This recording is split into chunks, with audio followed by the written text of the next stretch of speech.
Hi, and welcome to this week's Money and Markets Squawk Call, where we go around the horn with our editors to give you their insights on the happenings in financial markets around the world for this week and beyond.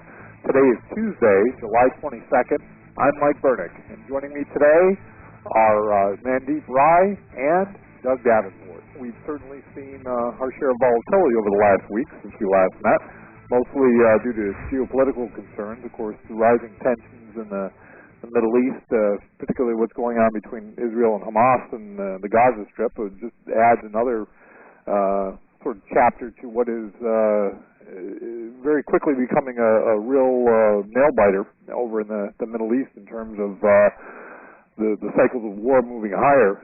So we have that backdrop, which certainly caused a big spike in volatility last week with the VIX rising during the middle of the week up to near the 16 area before pulling back. We also, of course, have earnings, which have come out so far pretty good, although it's still early in earnings season. For the companies that have reported in the S&P 500, earnings growth is running about 5.5% year over year right now on roughly 3% sales growth, according to the numbers from FactSet. So that's a positive sign. Mandeep, I know you follow earnings pretty closely with your bottoms-up analysis of the stocks in your stocks under 10 portfolio. What are your feelings so far in the market in general, and especially the earnings you've seen? Hey, good morning, Mike. Good morning, everyone. We do have a more organic approach. As part of one of the ways that we look at the markets. The sales growth, like you said, 3.5%. That's okay. Earnings growth is around 10% so far. We've got about 20% of companies that have already reported in the S&P. So still early, but the indications are pretty good, and the lead has been, to no surprise, everyone's been expecting energy.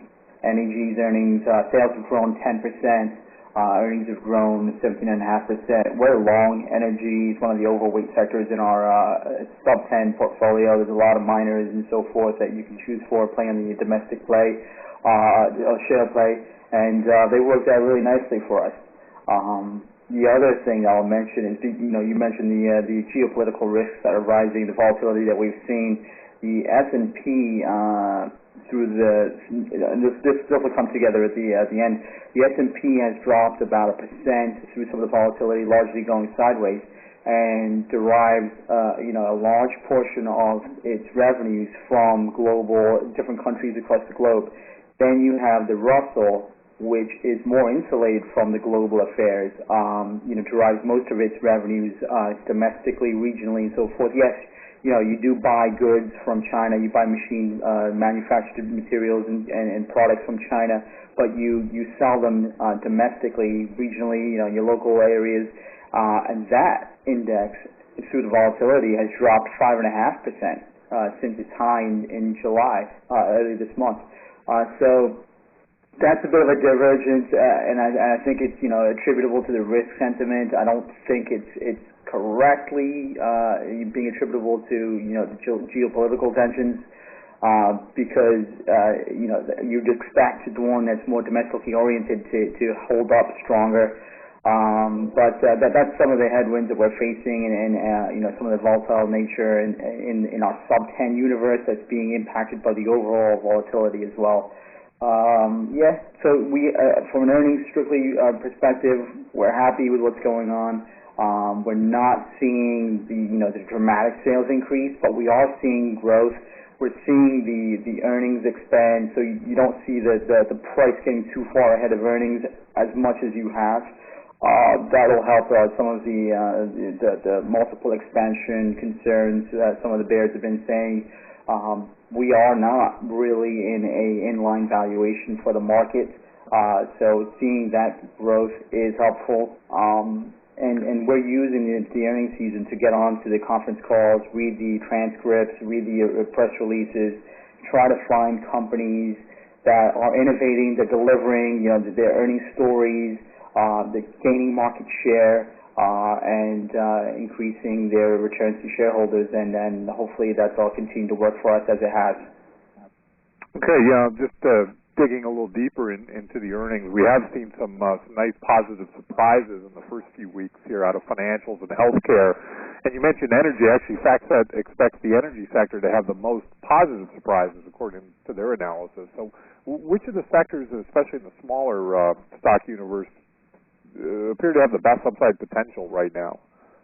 We like, I don't know overall, we like the equipment suppliers, but more so than that, we like the E&P guys, the ones that are drilling in the ground, the ones that have access to leaseholds and key plays. We like the Eagle Ford, the Permian, Bakken. Those are the three biggest plays. One of our stealth plays isn't exposed to any of those. Warren Resources, and that was exposed to the California LA basin. So it's all about the dynamics of the drill. You want to make sure that you're spending less and garnering higher quality oil for every dollar that you spend, and we like the E&P, on a unique stock picking, company picking perspective. So the domestic oil and gas companies continue to shine in your book. Yeah, absolutely. All right, thanks, Bandeep. Appreciate those insights. Doug Davenport, let's shift from the bottoms up to more of the macro, top-down picture. I know you follow the global trends very closely in stocks, bonds, commodities, etc. Why don't you give us your take from a mile high? Great. Thank you, Mike, and good morning to everyone. I'll start with the S&P 500. And looking at it today, and what we see is really a 30-point trading range right now in the S&P 500, because this recent consolidation has got a trading range between the recent high around 1985 and then last Thursday's low that we saw in 1955. So this is the new trading range, the new rectangular box that we are now in, like we were back in the springtime before we had a breakout. So what we need is we can see the breakout above 1985 on the S&P. The upside target from a symmetry projection would be around 2015 on the S&P. If it breaks 1955 on the downside, then you would have a target around 1925, and this is all very short term, obviously. So even though we still have the uptrend in place in the market until proven otherwise. So you would think that this would favor an upside resolution above 1985 to hit 2000 and then a little bit higher. Now, I thought something I saw of interest at the bookstore the other day, which I guess there's not many of them left in Atlanta, but they had the Economist magazine. And if you look at the latest edition of the Economist magazine, they have a cover of a horse jockey like you'd see at Churchill Downs riding a turtle. And the headline is, Why America's Long-Term Growth Rate Has Slowed. I don't know the political bents of the Economist magazine, but they do make a lot of good points about the slowing of long-term growth in the United States. And if you look at if you look at the 20-year or 30-year long-term bond yields, and you look at the Russell 2000 growth, those are basically back to year-to-date lows in terms of yields and the Russell 2000, which I think is still negative on the year right now. So the market is saying that they see no growth in the economy, and the Fed still does. So I assume the Fed's going to have to lower their GDP forecast once again. But you've got the Russell back to a negative return for the year, and you've got the 10-year Treasury down 55 basis points from the high.